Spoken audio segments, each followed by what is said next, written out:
आज पढ़ेंगे tuberculosis during pregnancy. Tuberculosis during pregnancy क्या होता है और ये क्या है। टीबी एक हाईली कम्युनिकेबल डिजीज़ होती है, जो कि यह जो ट्यूबरकुलोसिस ड्यूरिंग जो प्रेगनेंसी के अंदर जो टीबी होती है वो माइक्रो बैक्टीरियम ट्यूबरकुलाई बेसिलाई नामक बैक्टीरिया द्वारा फैलती है। यह bacteria acid fast bacilli bacteria होता है।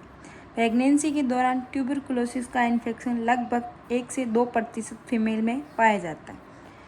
नोट: यदि किसी प्रेग्नेंट वुमेन में HIV इन्फेक्शन पाया जाता है तो उस महिला में टीबी की रिस्क ज़्यादा होती है। क्यों होती है टीबी की रिस्क? क्योंकि HIV पेशेंट पहले इम्यूनिटी कम होती है, इसलिए उसे टीबी की रिस्क ज़्यादा होती है। Mode of the transmission of TB, मतलब किसके द्वारा टीबी फैलती है? तो ड्रॉपलेट इन्फेक्शन के द्वारा, लंबे समय तक संक्रमित व्यक्ति के संपर्क में रहने पर, क्रॉनिक निमोनिया हो तो विद प्रोडक्ट कफ, उसके साथ कफ आ रहा हो, डायरेक्ट ट्रांसमिशन के द्वारा। रिस्क फैक्टर टीबी के: स्मोकिंग, अल्कोहलिज्म, अत्यधिक भीड़ भाड़ वाला क्षेत्र, low socio economic status, illiteracy, malnutrition, HIV infection की मौजूदगी। Sign symptom: mild fever, coughing, chest pain, sneezing, fatigue, night swelling, haemoptysis, anorexia, weight loss. Pregnancy पर टीबी का प्रभाव: इन्फेक्टेड प्रेग्नेंट वुमन से प्लेसेंटा के द्वारा फीटस को infection होने की संभावना बहुत कम होती है। फीटस के बर्थ के दौरान मेम्ब्रेन के रप्चर हो जाने के कारण फीटस के द्वारा एम्नियोटिक फ्लूइड का एस्पिरेशन करने से भी यह इन्फेक्शन हो सकता है। डिलीवरी के बाद यदि न्यूबॉर्न बेबी इन्फेक्टेड पर्सन के कांटेक्ट में आ जावे तो इन्फेक्शन की संभावना अधिक हो जाती है। इसके अंदर अपन डायग्नोसिस चेस्ट एक्सरे करते हैं।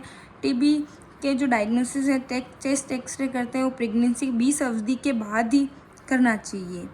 साथ ही एक्सरे के दौरान एब्डोमेन के लिए लीड सिल्ट का यूज़ करना चाहिए।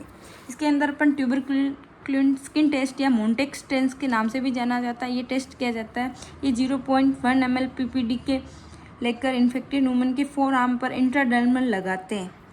इन्फेक्शन लगाने के 72 आवर बाद इंजेक्शन साइट पर इंड्यूरेशन चेक करते हैं।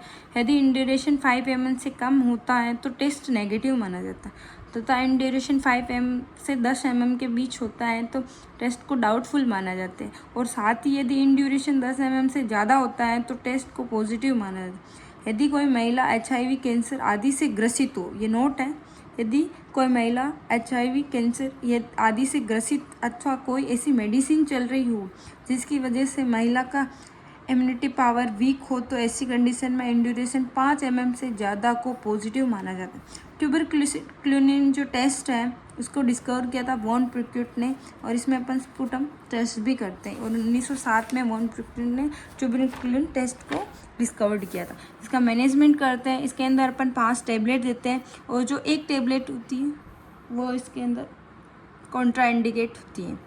केयर किसे करते हैं? न्यूबॉर्न की। तो एक्टिव टीबी से ग्रसित है तो न्यूबॉर्न को INH करते हैं इंट्रानर। और इसके अंदर अपन जो कॉन्ट्रासेप्टिव की सलाह भी देते हैं, जिसमें महिला को 2 ईयर तक प्रेग्नेंट होने से बचने के लिए एडवाइस देते हैं।